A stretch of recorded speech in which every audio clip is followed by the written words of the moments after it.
말씀의 제목은 세상을 움직이는 권세입니다. 세상을 움직이는 권세라는 제목으로 하나님의 말씀을 잠시 나누도록 하겠습니다. 누가 세상을 움직이는가?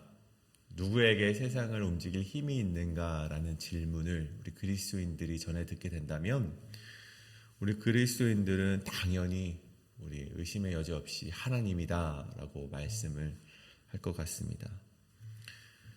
그런데 그렇게 고백은 하지만 실제 눈에 보이는 것은 어떻습니까?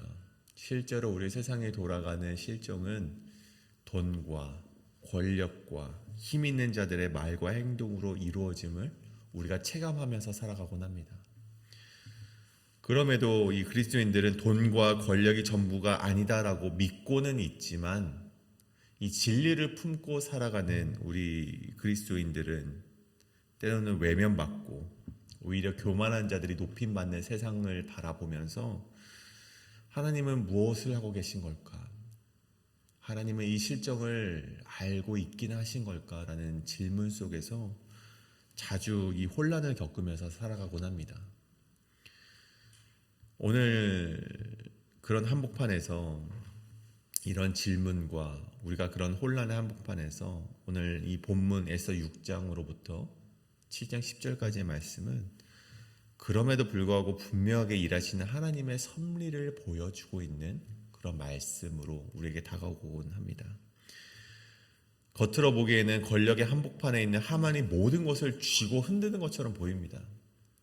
세상은 그런 권력자들이 세상을 움직이는 것처럼 보이지만 사실은 하나님께 기대어 조용하게 자신의 자리를 지켜온 모르드게와 이 에스더를 통하여서 세상이 변화하고 있음을 오늘 본문이 보여주고 있다는 것이죠.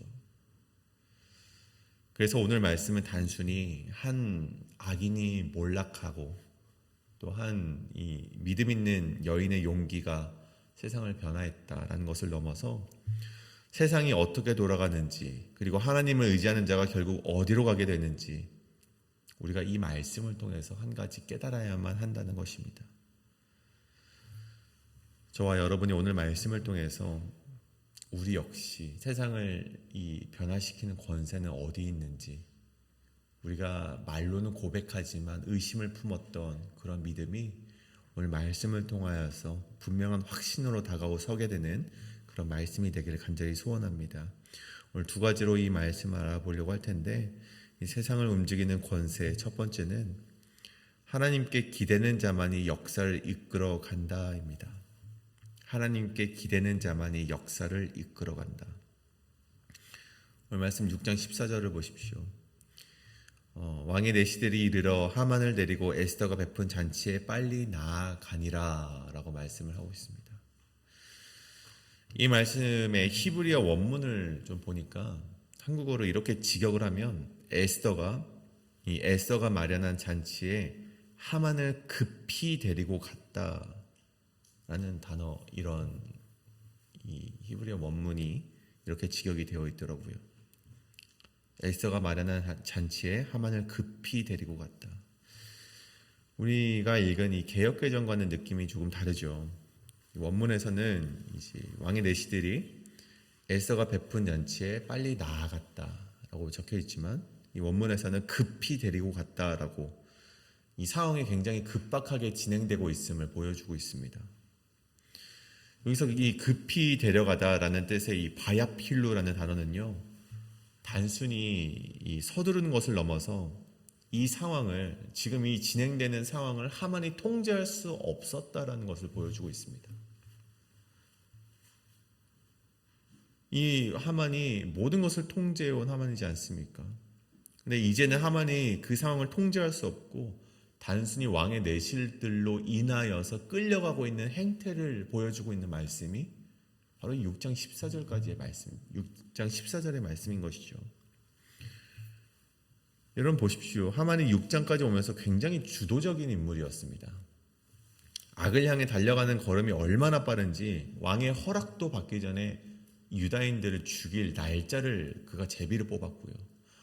왕의 허락이 떨어지고 난 뒤에는요, 조서를 전국 지방에 127지방에 이렇게 선포하여서 유다인들을 다 죽일 것이다라고 공표를 했던 것이 바로 이 하만이었습니다. 그런데 오늘 하만은요, 이 본문에서 하만은 자신이 장악하던 무대에서 이제는 끌려가는 인물로, 자신이 주도하는 것이 아니라 그저 끌려가는 인물로 전환되고 있음을 보여준다는 것이죠. 여기서 우리는 한 가지 깨닫게 되는 점이 있습니다. 아무리 악인들이 활개를 치며 자신의 악한 계획을 이루고자 주도할지라도, 돈과 권력으로 그 모든 세상을 주도해 나가려 할지라도 결국 하나님의 계획 앞에서는 우리 모두는, 또 그들 모두는 끌려가는 자일 뿐이라는 사실입니다. 그렇게 에스더의 잔치로 끌려갔던 하만이었습니다. 그때 왕이 에스더에게 물어요. 그런데 한 번 묻는 것이 아니라 두 번이나 묻습니다. 왕후 에스더여, 그대의 소청이 무엇이냐? 곧 허락하겠노라. 그리고 또다시 묻죠. 그대의 요구가 무엇이냐? 곧 나라의 절반이라 할지라도 시행하겠노라. 그리고 마침내 에스더가 말을 하죠. 왕이 좋게 여기시면 내 소청대로 내 생명을 내게 주시고 내 요구대로 내 민족을 내게 주소서. 여러분, 내 생명과 내 민족을 내게 주소서. 여러분, 이 의미는 무엇입니까? 이 에스더가 자신의 생명과 자신의 민족을 동일시합니다. 이제는 에스더는요, 스스로를 왕후로서, 왕의 아내로서 여기는 것이 아니라 죽어가는 민족의 한 사람으로서 담대히 고백을 하고 있는 것을 우리가 보게 된다는 것입니다. 자신은 왕후이기 때문에 여러분, 죽임당할 위치에 놓여 있지 않습니다. 이 4절에 나와 내 민족이 팔려서 죽임과 도륙함과 진멸함을 당하게 되었나이다. 여러분, 실제로 보면요, 나와 내 민족이 아니라 내 민족이 팔려서 죽임과 도륙함을 당한 거 아니겠습니까? 여러분, 에스더는 죽임당하지 않을 위치에 있었습니다. 그런데 오늘 이 에스더의 내 생명을 내게 주시고 내 요구대로 내 민족을 내게 주소서라는 말은요, 이제는 자신 역시 왕에게 속한 사람이 아니라 하나님께 속한 자, 자신도 유다 백성이기 때문에 함께 죽임을 당할 자의 그 자신의 위치를 놓았다는 것입니다. 나도 이제는 위험과 고난에 빠질지라도 나는 하나님의 사람이다. 나는 저들의 운명과 달리하지 않겠다. 나도 하나님의 사람으로서 저 고난에 참여하겠다라는 그런 고백을 오늘 에스더가 하고 있는 것입니다. 마치 우리가 이전에 보였던 이 모르드게의 고백과 마찬가지인 것이죠. 내가 유대인입니다. 난 유다인이기 때문에 절할 수 없습니다. 고난이 물보듯 뻔한 그 앞에 있는 실정을 놓고도 나는 그 고난에 참여하겠다라는 그 고난의 고백을 오늘 에스더가 하고 있다는 것입니다. 여러분, 이 시점이 오기까지 에스더와 하만을 좀 비교해 보길 원하는데요. 여러분, 하만은 자신에게 절하지 않았던 그 모르드게를, 그리고 그 유다 백성을 죽이기 위해서 자신의 온갖 지혜를 사용합니다. 자신이 가진 권력을 또한 사용했고요. 왕을 설득하고 전국에 조서를 내리고 희희낙낙하면서 자신의 존재를 알아준 왕과 왕후의 인정에 취하면서 살아갔던 인물이 바로 하만이라는 인물이었지만, 에스더는 어떠한 인물이었습니까? 이 모르드게로부터 전말을 전해 듣습니다. 그리고 자신이 죽을지도 모르는 이 왕과의 대면식을 위해서 3일 밤낮을 금식하며 기도를 합니다. 이후 연회를 통하여서 말할 기회를 얻었지만 섣부르게 이 하만의 행적을 고발하지는 않습니다. 겸손하게 그 기회를 기다리면서 인내하면서 계속해서 상황을 살피죠. 겉으로 보면 하만이 자신의 뜻대로 모든 것을 하는 것처럼 보이고, 에스더와 모르드게는 아무것도 할 수 없어서 그저 금식하며 기도하는 것밖에는 할 것이 없어서 속수무책으로 이 하만의 계략 앞에 끌려가는 것처럼 보이지만, 여러분, 결과를 보십시오. 결국 하나님께 기대어 있는 자가 역사의 키를 잡고 있다는 것을 우리가 발견해낸다는 것입니다. 여러분, 하나님의 인도하심과 구원은요, 사람의 지혜로부터 오는 것이 아닙니다. 사람의 힘과 권력으로부터 임하는 것이 아니라는 것입니다. 하나님의 구원하심과 인도하심은 자신을 의지하는 자, 자신에게 기대어 있는 자에게 하나님이 베풀어 주시는 은혜라는 것입니다. 우리가 느끼기에 하나님은 좀 너무 늦게 오시는 것 같아 보이고, 때로는 돌아가는 실정을 바라보면서 하나님은 일하지 아니하시는 것처럼 느껴질지는 모르겠지만, 여러분, 성경은 항상 말합니다. 늘 정확한 때에 하나님이 일하신다고 우리에게 말하고 있다는 것입니다. 여러분, 갈라디아서 4장 4절의 말씀에 보면 이런 말씀이 있죠. 때가 참에 하나님의 그 아들을 보내사 여자에게 나게 하시고 율법 아래에 나게 하셨다. 돌아가는 실정 가운데 야, 이거 안 되겠다, 빨리 예수를 보내야겠다가 아니라, 예수를 보내시겠다는 그런 계획은 이미 세워져 있었고, 하나님의 때가 찼을 때, 그때 하나님께서 예수 그리스도를 보내셨다는 것은 하나님의 때는 분명하게 존재하고 하나님은 그 때에 따라 일하신다는 것을 우리는 말씀을 통해서 보게 된다는 것입니다. 여러분, 저와 여러분 모두가 이것을 잊지 않기를 바랍니다. 여러분, 키는 누구에게 있습니까? 하나님에게 있습니다. 돌아가는 사정이 답답해 보여도, 세상을 변화시키는 권력과 권세가 저 세상에게 있는 것처럼 보여도, 하만이 우리를 쥐락펴락하면서 우리의 운명을 움직이는 것처럼 보일지라도, 여러분, 역사를 주관하는 키, 세상을 변화시키는 그 키와 권세는 하만에게 있는 것이 아니라, 저 세상 권력에 있는 것이 아니라 하나님께 기대어 있는 자에게 그 역사의 키가 있다는 것을 기억하시며, 오늘도 하나님께 기도하고 의지하는 것을 놓지 않으시고 하나님과 함께 역사를 주도해 나가시는 저와 여러분 되시길 간절히 소원합니다. 이것이 바로 하나님께 기대는 자만이 역사를 이끌어간다입니다. 그렇다면 두 번째, 이 세상을 움직이는 권세, 이 두 번째는 교만 위에 세워진 인생은 반드시 무너진다입니다. 이 왕이 에스더의 고백을 듣습니다. 왕이 이 하만이 이러한 계략을 펼쳤다라는 그런 고백을 듣고 굉장히 분노하여서 자리를 떠나서 후원으로, 이 뒷정원으로 나갔다라고 합니다. 하만은 이 자신의 그런 어쨌든 그런 지혜가 있었기 때문에 자신의 인생이 이제는 끝났다, 왕의 날에 이제 벌할 것이다 라는 것을 직감을 하였죠. 그래서 하만이 일어나서 어떻게 합니까? 에스더 왕후에게 생명을 구하며 나아갔다라고 합니다. 이 생명을 구하였다라는 이 동사 히브리어는요, 이 비케시, 간청하다라고 이렇게 사용이 되는데, 이제 하만이 더 이상 왕의 측근이 아님을 보여주고 있는 구절이죠. 이제는 왕의 측근으로서 그 권세를 잡은 자가 아니라 이제는 죽음을 구걸하는 자로 전락하였음을 보여주는 구절이 바로 이 말씀입니다. 그리고 나서 이제 왕이 다시 돌아왔을 때 하만은 에스더의 침상에 엎드려 있었다라고 또한 기록이 되어 있습니다.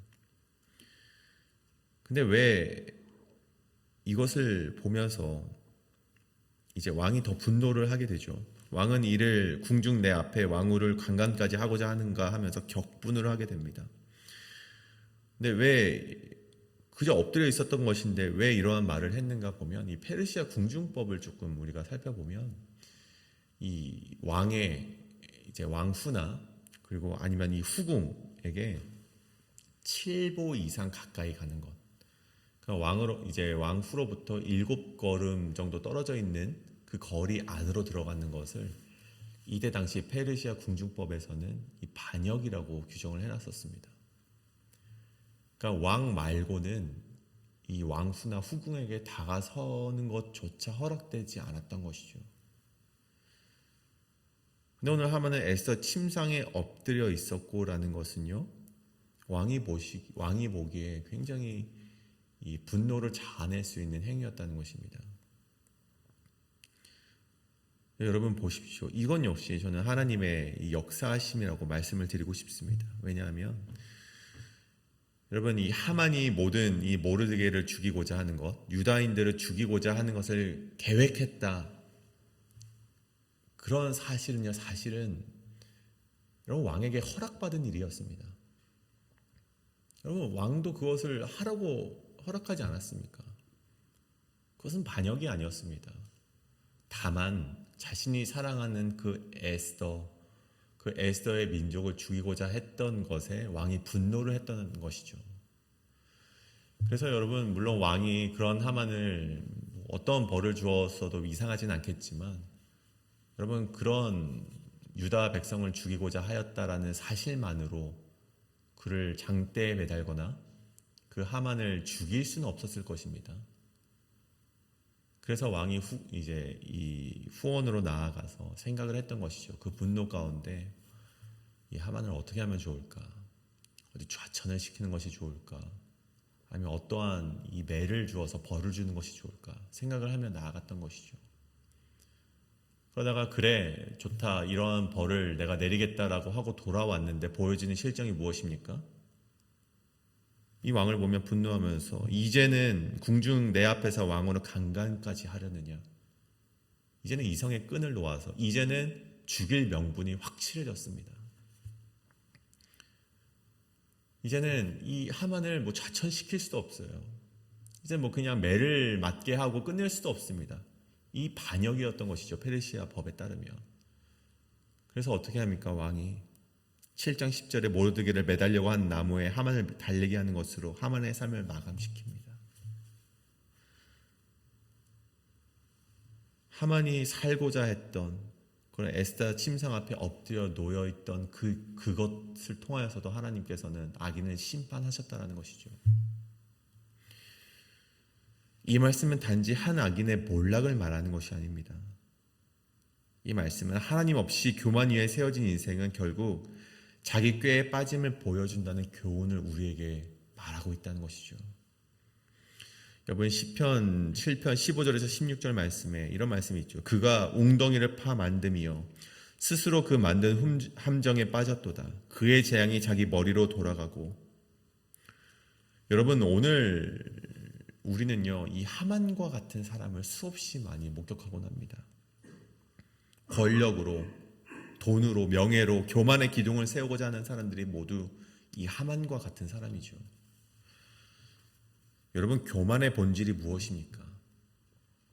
단순히 자신을 높이는 태도가 아니라 하나님을 배제한 채 자기의 인생의 계획을 세우는 자들을 가리켜서 우리는 교만한 자라고 말을 합니다. 우리 잠언 27장 1절에 보면 너는 내일 일을 자랑하지 말라. 하루 동안에 무슨 일이 일어날는지 내가 알 수 없음이라 라고 기록을 하고 있지만 하만은 스스로 내일을 계획을 합니다. 스스로 하나님 없는 내일을 계획하면서 나아갑니다. 그러면서 장대를 세웠지만 여러분 보십시오. 그 내일은 하만이 통제할 수 있는 날이었습니까? 아니요. 그가 결코 통제할 수 없는 하나님의 날이 바로 내일이었습니다. 여러분, 오늘 우리가 이 본문을 맞대면서 가져야 될 질문이 있는데, 나는 내 인생의 장대를 누구를 위해 세우고 있는가? 나는 내가 세우고 있는 장대를 누구를 위해 세우고 있는가? 여러분, 이 질문을 한번 던져보기를 원합니다. 여러분, 하나님께서도 우리가 세우는 장대를 바라보고 계신다는 것을 기억하시고, 하나님께서는 그 장대를 교만한 자였다면 스스로 매달게 하실 것이고, 여러분, 우리가 겸손하게 하나님을 의지한 자라면 그 원수를 그 장대에 달리게 하실 것입니다. 여러분, 교만한 자는 심판을 받고 겸손한 자만이 주님의 그 구원을 받게 된다는 것을 반드시 기억하시고, 우리가 교만이 아니라 하나님과 함께 내일을 계획하며 나아가시는 저와 여러분 되시길 간절히 소원합니다. 오늘 말씀을 정리하고자 합니다. 오늘 이 평안과 안정 속에서 살아갈 수 있었던 에스더는 왕비로서가 아니라 하나님의 백성으로서 자기 자리를 지켰고, 교만이 앞에 물보듯 보였지만 그럼에도 불구하고 하나님과 함께하는 그 고난의 자리에 나아갔습니다. 반대로 하만은 권사자였지만 이 고난의 자리에 가길 원치 않았고, 하나님 없이 그 권력을 사용했기 때문에 그 심판의 자리를 면할 수 없었죠. 여러분, 변화는요, 세상을 이 변화시키는 그 권세는 세상의 권력에 있지 않습니다. 돈에 있지 않습니다. 자본에 있지 않습니다. 어떤 우리가 말 잘하는 그 언변에 있지 않다는 것입니다. 세상을 바꿀 수 있는 권세는 오직 하나님께 의지하는 자, 하나님께 기대는 자에게 있다는 것을 기억하시고 우리가 그 교만한 자리에서 내려와 겸손하게 주님만을 섬기며 나아가는 저와 여러분 되시길 간절히 소원합니다. 오늘 기도하실 때 그렇게 함께 기도하길 원합니다. 하나님, 내가 오늘 스스로 나를 높이지 않기를 원합니다. 오늘도 겸손히 주님과 동행하는 하루 되게 하여 주시옵소서. 오늘 이것을 놓고 함께 통성으로 기도하며 나아가시겠습니다. 기도합니다.